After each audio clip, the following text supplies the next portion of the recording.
Hello and welcome back to my RC channel. I'm Andy RC, and today I'm taking a look at the MJX X902 Spider X Series quadcopter that has kindly been sent in for review by lighttape.com. This is an interesting one for a few reasons. The first obvious one is that unlike traditional quadcopters, its props face downwards. Technically, it is flying upside down. However, it doesn't have the feature to flip upside down, so it's just a quirky design. I like it though. In the world of RTF quadcopters, it's hard to stand out from the crowd, and this one's design definitely does that with its spider-type looks. Something else that I find interesting with this one is its size. It's smaller than a Hubsan X4, but bigger than a Nano. It sits somewhere in the middle, thus making it unique again, and I don't have a quadcopter of this size so far.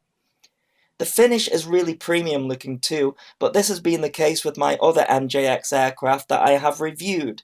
So far, MJX has been the leader for quality finishes in the micro class for me. Let's take a look at what you get in the box. Again, this one is packaged really nicely, making the most out of the space in its box.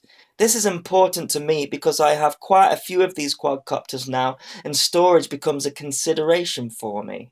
We have the quadcopter, which comes in black with red stripes, as well as the MJX logo on the top. The prop protectors are non-removable, of course, because they also act as the landing feet. It comes with a removable 180mAh one-cell battery. I'm always a fan of removable batteries as LiPos only have a short lifespan. The battery is using a 1.25 pitch micro JST connector, so it's the same as the Hubsan Q4's battery connector. I have made an adapter up for this so that I can charge it using my hobby grade charger. There is also an on and off switch on the back, which I think should be installed on all RTF quadcopters. Also in the box, we have a set of spare props and a USB charging cable, as well as its rather funky 2.4 GHz micro transmitter, which comes in white and orange colours. It requires 3 AAA batteries, which are not included. The protocol isn't fully supported by Deviation TX, unfortunately. It only half works with the MJX protocol, currently hacked by the Deviation TX guys, with everything but yaw working. Strangely, the MJX 901 transmitter is compatible with the X902, and the 901 works with Deviation TX. This makes me think that it is something to do with the setup of the Devo, but I have tried everything and nothing works. The only way to get the yaw working is to do a flip first, so I will be using the stock controller to fly this one. The left-hand shoulder button turns the LEDs on and off, and the right-hand shoulder button is for flips. The flip button has been done slightly different to other quadcopters.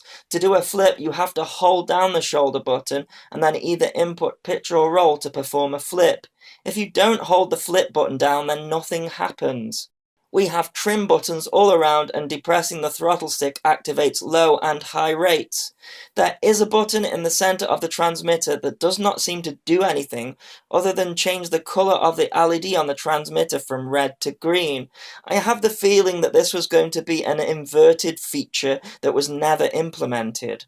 So let's go and take it for a fly and see how it performs. Straight away I can see that it has a lot of power.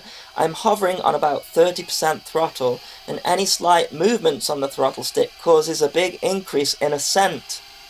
I can't notice too much difference between the two different rates that are available.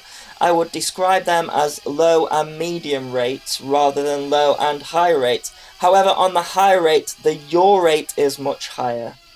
This transmitter comes in Mode 2 only, and seeing as it's not compatible with Deviation TX, I am flying in Mode 2. Regular viewers of the channel will know that I usually fly Mode 1 and normally convert toy-grade transmitters to Mode 1. I have not done that in this case though, mainly because it would be a fiddly job as only one of the control pots double up as a rate button. I would have to rewire the single pot to the other side. I have done this in the past, but it's a big job, so I'm trying my hand at Mode 2. As a beginner in Mode 2, I'm finding the flip function challenging. Having to hold down the button while flying the quad is awkward, but I'm sure this is down to my lack of Mode 2 flying skills. The quadcopter does gain height automatically before it performs the flips, which helps the situation.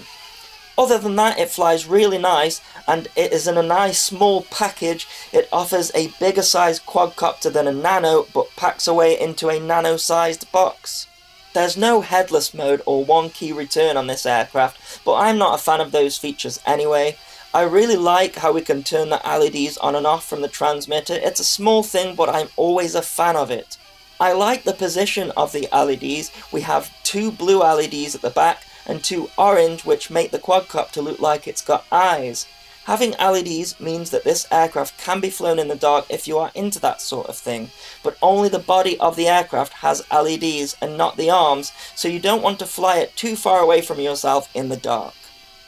You will get a 4 to 6 minute flight with it depending on the type of flying you do. There isn't any change in flight characteristics having the props face downwards, it's just a design feature to make it stand out from the rest. So there you go, that is my review of the MJX X902 quadcopter. I hope you enjoyed the video. Many thanks to lighttape.com for sending this in for review. You can buy it for around $19. I will put a link in the description if you wish to purchase it. Thanks so much for watching. Please continue to subscribe. Cheers.